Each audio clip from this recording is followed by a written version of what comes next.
أعوذ بالله السميع العليم من الشيطان الرجيم بسم الله الرحمن الرحيم الحمد لله رب العالمين وبه نستعين وصلى الله على سيدنا محمد وعلى الطاهرين وعن الله عليهم أجمعين.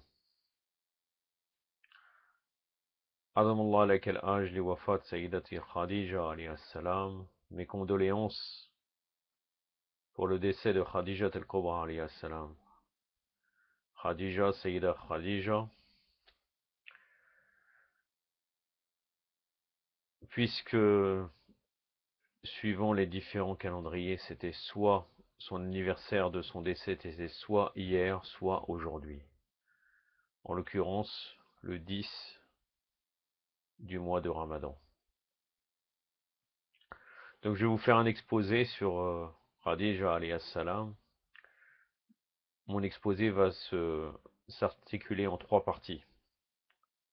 La première partie concernera son mariage avec le prophète Mohammed sallallahu alayhi wa alayhi, sa conversion à l'islam, puis son décès, avec quelques petites parenthèses d'autres choses de sa vie. Donc,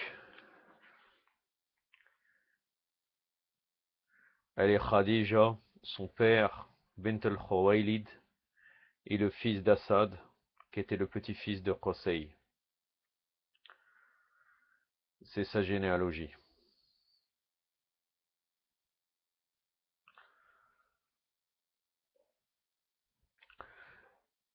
Elle a plusieurs qualités, et elle était déjà monothéiste avant qu'elle se convertisse à l'islam. On pourrait dire qu'elle faisait partie des Hanafis. Pour démontrer un peu sa valeur, je peux faire une parenthèse avant de commencer sur la première partie qui est son mariage avec le prophète Mohammed sallallahu alayhi wa alayhi. Il y a des éléments intéressants. Entre autres, il est connu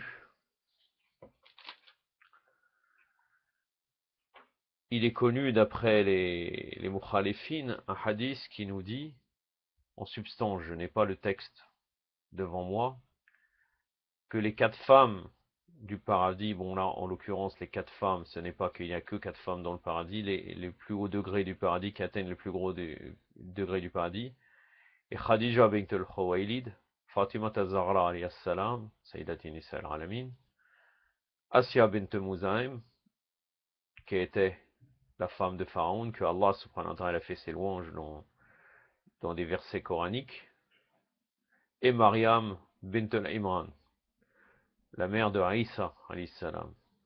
وأفضل الصلاة على محمد وآل محمد. Et elle était, Khadija alayhi salam, Sayyidati Nisa al-Alamin pour son époque. Maryam bint al-Imran était la même chose, et Asya bint Muzaim. Et Fatima az-Zahra alayhi salam était Sayyidati Nisa al-Alamin, reine des femmes des mondes, pour toutes les époques. C'est la même chose quand nous parlons du Seigneur des martyrs. Seigneur des martyrs, il y a Sayyid al-Shuhada Yahya par exemple, un des prophètes qui est mort martyrisé, alayhi salam.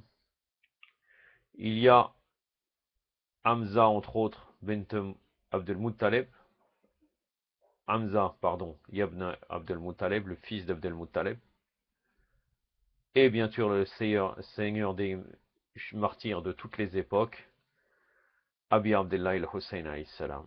Là pour Khadija, elle était la reine des femmes pour son époque.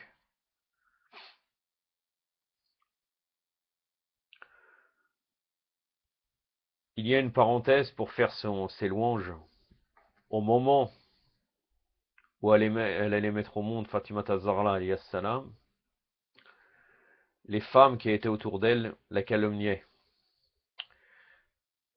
Et elles critiquaient, elles ont même coupé toutes les relations avec Khadija alayhi salam. Donc elle était toute seule au moment où elle allait mettre au monde Fatima az-Zahra alayhi salam.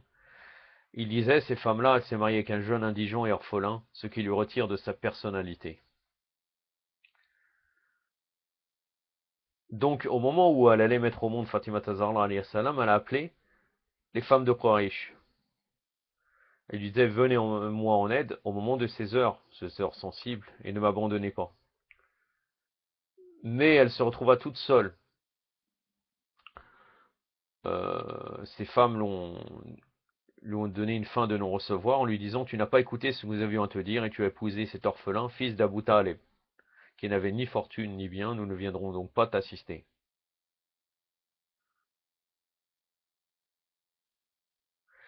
Mais Khadija al-Kubra, qui était une croyante, elle était peinée par ce message, mais elle avait confiance par ce message hideux et absurde, et elle avait confiance, malgré ça, en Allah subhanahu wa ta'ala, qu'il ne la laissera pas dans de telles circonstances, dans cette situation comme ça.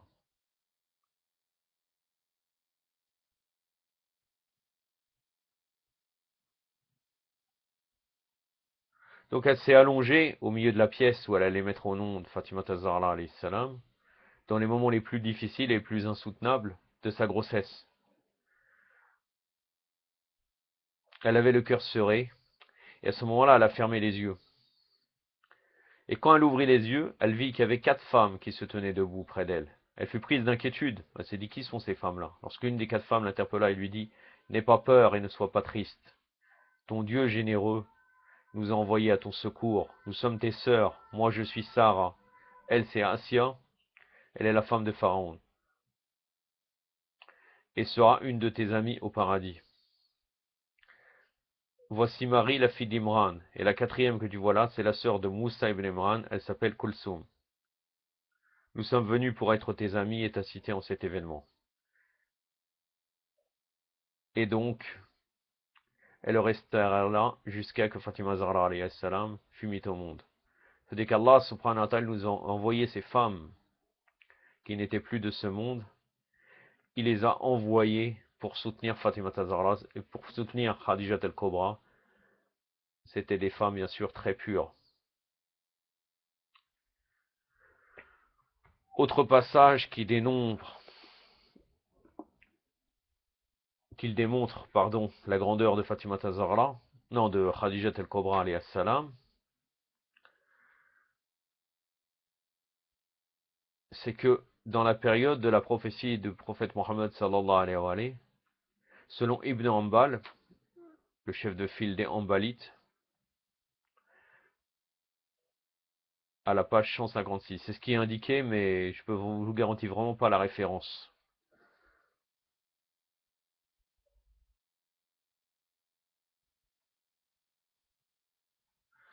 Un jour que l'ange Jibril alayhi salam avait pris une apparence humaine, puisque vous savez que quelquefois il prenait une apparence humaine, entre autres Diya al-Kalbi, c'était une personnalité très très beau. Il avait dit au prophète Mohammed sallallahu alayhi wa alayhi, transmet à Khadija des vœux de paix de la part de son Seigneur. C'est-à-dire Khadija al-Kubra reçoit des vœux de paix de la part d'Allah subhanahu wa ta'ala. Oh Khadija, Gabriel, donc le prophète il le dit à Khadija, oh Khadija, Gabriel, Jibril alayhi salam te transmet les vœux de paix que t'envoie ton Seigneur. Et lorsque Khadija alayhi salam put trouver les mots pour répondre à ce message, elle dit, Allah est paix et la paix vient de lui, c'est que la paix et que la paix soit sur Jibril. Vous voyez, elle était tellement une femme ayant beaucoup de valeur qu'elle reçoit le salam, la paix de la part d'Allah subhanahu wa ta'ala. Nous arrivons donc à la première partie de notre exposé qui va concerner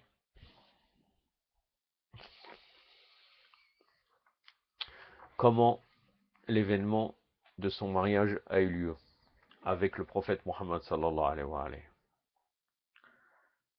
Donc Khadija était une femme riche qui exerçait le commerce. Elle avait tellement de moyens qu'elle exerçait le commerce avec ses propres caravanes. Et elle avait des esclaves et des serviteurs avec elle. Mais elle avait besoin d'un homme pour faire les voyages à son compte.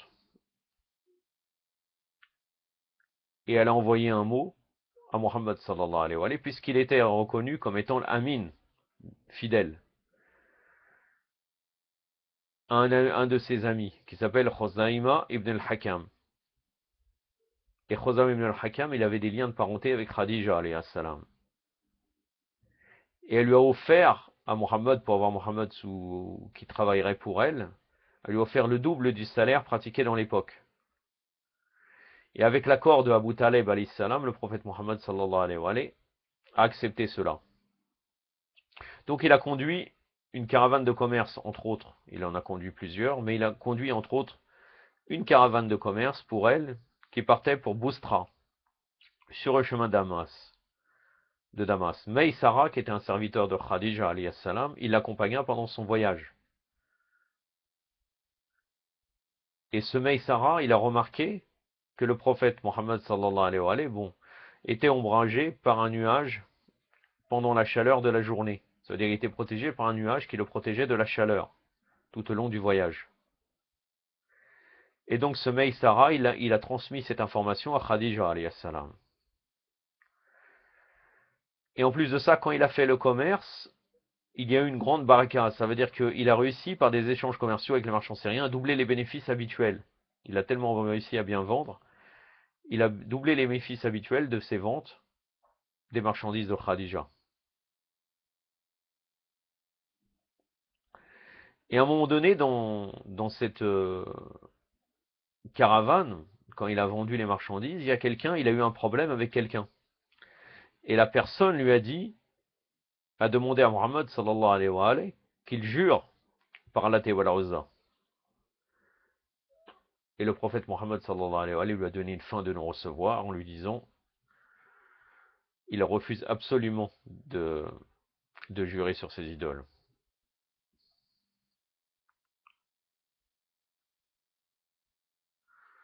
Donc une fois qu'il a vendu les biens de Khadija, il est rentré avec Maïsara à la Mecque. Et lorsqu'ils s'approchèrent de la Mecque,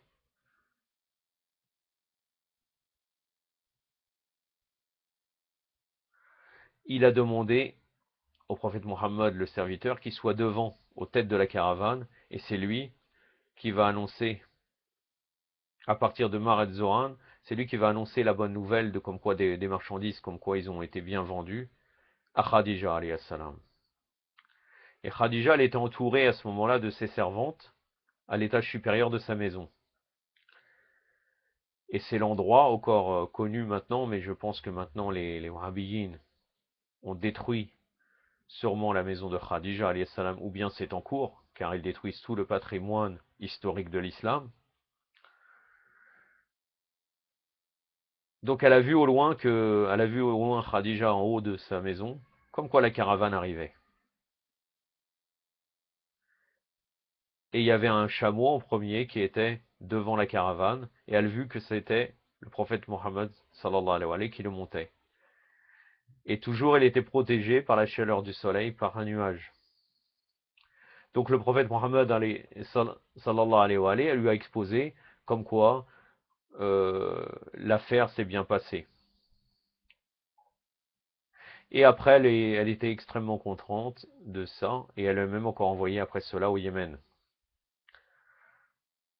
Après cela, elle a demandé le prophète Mohammed sallallahu alayhi wa sallam en mariage. D'après l'histoire courante, elle aurait été mariée déjà 2 fois et avait accouché plusieurs enfants. Mais elle était veuve à présent. Bien sûr, on pourrait dire que cette histoire serait fausse. Effectivement. Mais dans l'histoire islamique, on n'a pas trouvé cela. Les arguments, effectivement, et on peut y croire aux arguments, comme quoi elle était vierge, car elle aurait épousé auparavant un mouchrik ou même quelqu'un qui ne soit pas musulman, et elle porte dans son sein la lumière de Muhammad wa ali Muhammad. Allahumma salli ala Muhammad wa ali Muhammad, puisque il y a besoin d'une matrice pure, qu'elle est la mère de Fatima Zahra alayhi salam, qui est elle-même la mère des imams alayhi salam. C'est quelque chose de la aqidah. On peut ne pas croire à cela. Est-ce que vraiment nos livres d'histoire sont véridiques? Nos livres d'histoire sont beaucoup influencés par les mukhalifin. Il n'y a pas vraiment de livre d'histoire source chiite. Donc on peut peut-être argumenter de dire qu'elle était vierge, Khadija alayhi salam. Mais en tout cas, dans l'histoire, il est connu qu'elle aurait été mariée 2 fois. Donc elle aurait eu 40 ans, ça encore, des fois, il y a des divergences sur ce sujet-là, mais on va prendre les choses qui font partie des choses connues. Mais elle avait quand même un visage attirant, beau et rayonnant de bonne santé. Il y avait beaucoup de nobles Korachites qui l'avaient demandé en mariage, et elle avait toujours rejeté toutes ses demandes. Et le prophète Mohammed sallallahu alayhi wa alayhi avait que 25 ans. Bien sûr, il était le summum de la beauté et d'une apparence agréable. Et il avait bien sûr une éthique qui est louée par Allah subhanahu wa ta'ala, puisqu'Allah nous dit Innaka ala khuluqil adim. Tu es certes d'une moralité imminente. Il me semble que c'est de tête que c'est dans la sourate al-Qalam, la sourate de la plume. Donc Khadija al-Kubra alayhi salam, elle a désiré épouser le prophète sallallahu alayhi wa alayhi. Mais avant cela, elle a voulu savoir l'opinion de Mohammed sallallahu alayhi wa alayhi. Qu'est-ce qu'il en pensait? Donc elle a envoyé une servante, et cette servante a dit au prophète, oh, qu'est-ce qui se passe, Mohammed? C'est-à-dire en lui disant, elle faisait allusion comme quoi, comment ça se fait que tu es encore célibataire? Mais qu'est-ce qui t'empêche de te marier? Et là, le prophète répond, je n'ai rien à ma disposition qui me permettrait de me marier, répondit-il. Et si cette difficulté disparaissait et que tu étais invité à épouser une dame belle et riche, de noble naissance, qui te rendrait riche, ne désirais-tu pas la voir? Il demanda à la servante. Et le prophète dit, de qui pourrait-ce être? Là, il dit, c'est Khadija. Et il dit, comment je peux parvenir à épouser Khadija? Il lui dit, laisse-moi faire. Cette femme dit, je n'ai pas d'objection à une telle union. Le prophète Mohammed dit qu'il n'a pas d'objection, qu'il accepte cette union. Et donc elle est repartie, la femme, elle a annoncé la réponse de Khadija. Et tout de suite, Khadija, elle a demandé à Abu Taleb, l'oncle et le gardien de Mohammed sallallahu alayhi wa alayhi, son désir comme quoi il voudrait se marier avec Mohammed sallallahu alayhi wa alayhi.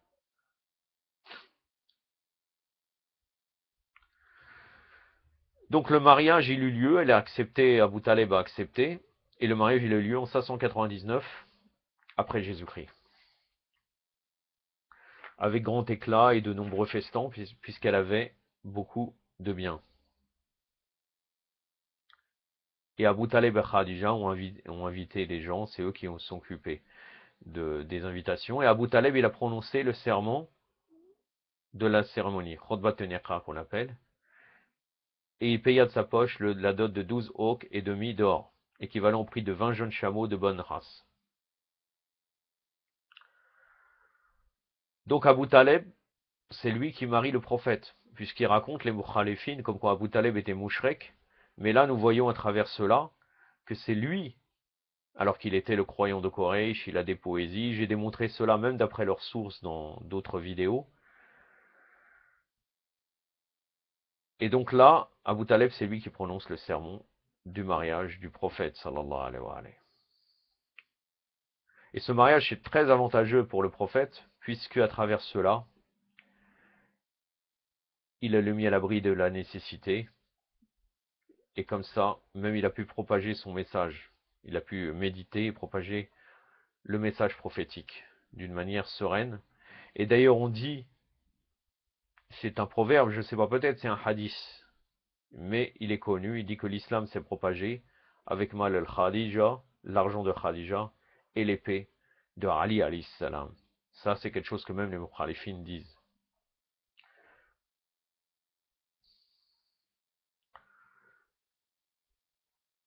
Donc le mariage c'est un succès, fut un succès, et Khadija alayhi salam mit au monde Fatima Zahra, Sayyidati Nisa al-Alamin.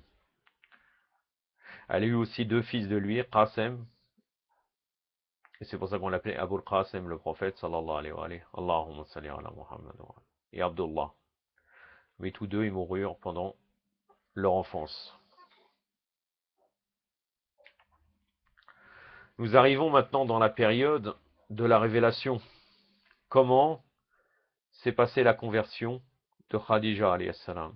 Je ne vais pas analyser encore le hadith de Aïcha que j'avais fait, puisque généralement, malheureusement, même chez les Shirat al-Bayt, les partisans de al-Bayt, on suit ce récit pour parler de la mission prophétique, le début de la mission prophétique. Mais je vais analyser, je vais donner une analyse. Vous retrouverez dans la vidéo mission prophétique. Il y a quelques mois de ça, j'avais fait cette vidéo.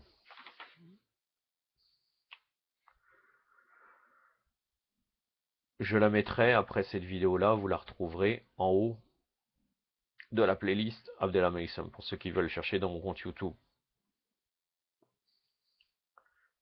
Donc après, au moment où il a eu la prophétie, le premier verset du Coran que vous connaissez, de Surat al-Halaq, Iqra,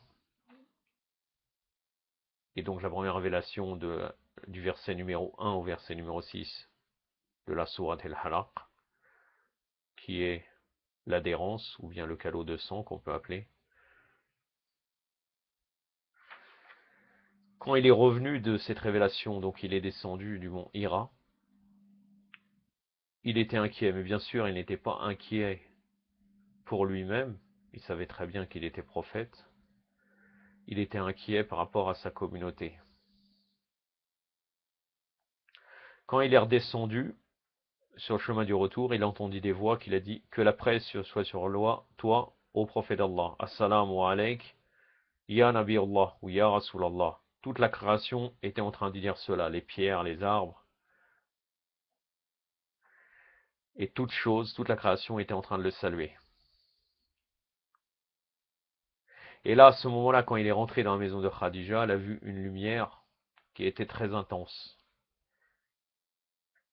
Et elle s'est mise instantanément à croire. Déjà, elle croyait à l'unicité d'Allah Azzawajal, et elle a attesté automatiquement que le prophète Mohammed sallallahu alayhi wa sallam était bien le prophète d'Allah sallallahu alayhi wa sallam.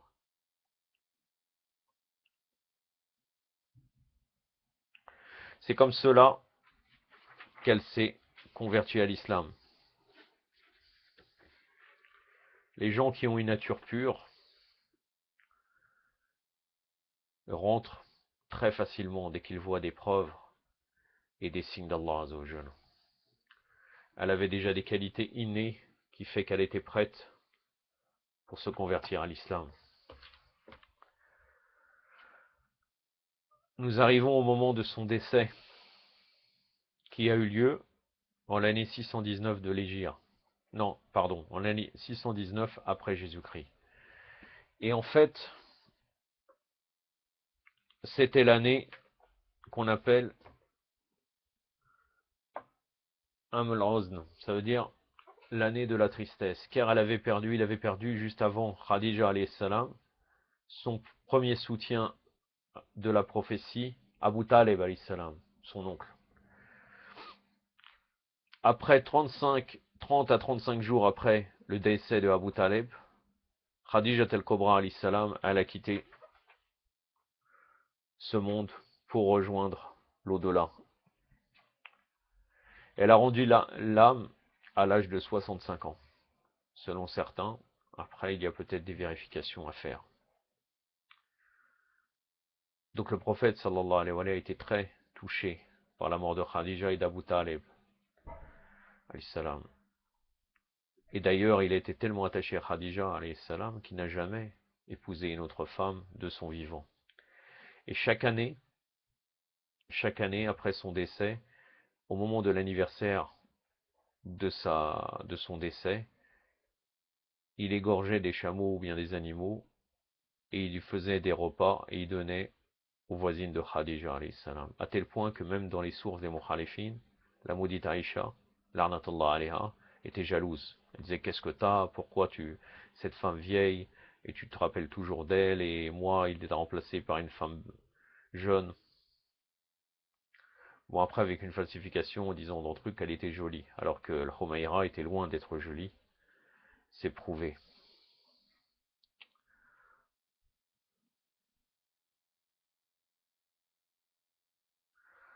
Donc Khadija alayhi salam,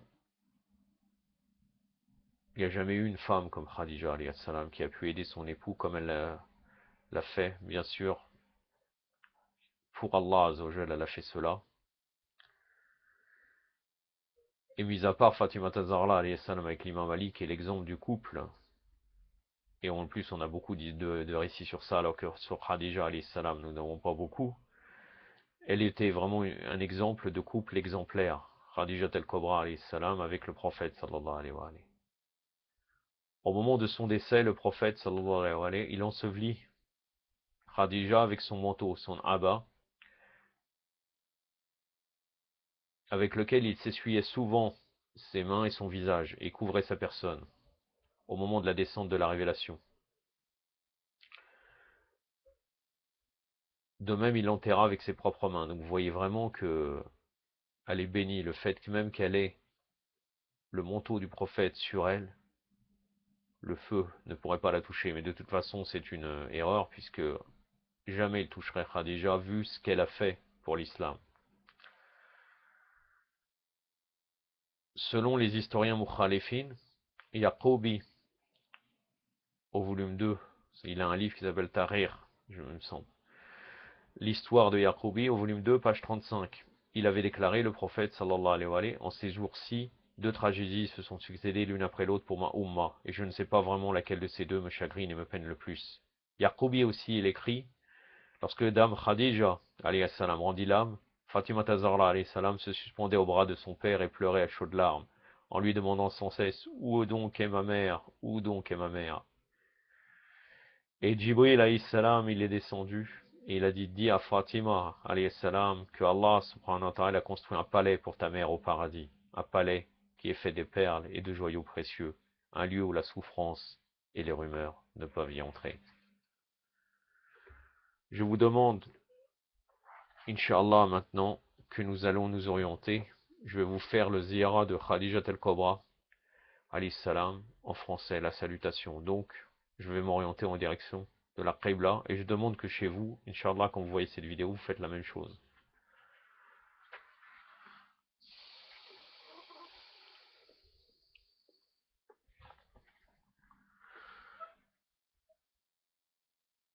Bismillah ar-Rahman ar-Rahim. Je te salue, ô al-Mu'minin, mère des croyants. Je te salue, ô épouse du Seigneur des messagers Allah. Je te salue, ô illustre mère de Fatima Zahra alayhi salam, la souveraine de toutes les femmes du monde. Je te salue, ô la toute première dame qui crut. Je te salue, ô celle qui dépensa tous ses biens pour la victoire de l'islam et pour assister le Seigneur des prophètes et qui éloigna les ennemis de leur côté. Je te salue, ô celle à laquelle l'archange Gabriel envoya ses salutations et qui lui fit parvenir les salutations d'Allah. Que cette faveur divine te soit douce et heureuse et que les salutations, la grâce et les bénédictions d'Allah te soient accordées. Alhamdulillah Rabbil Alamin, bi rahmatika ya arhamar rahimin. وصلى الله على سيدنا محمد وأترته الطاهرين والسلام عليكم ورحمة الله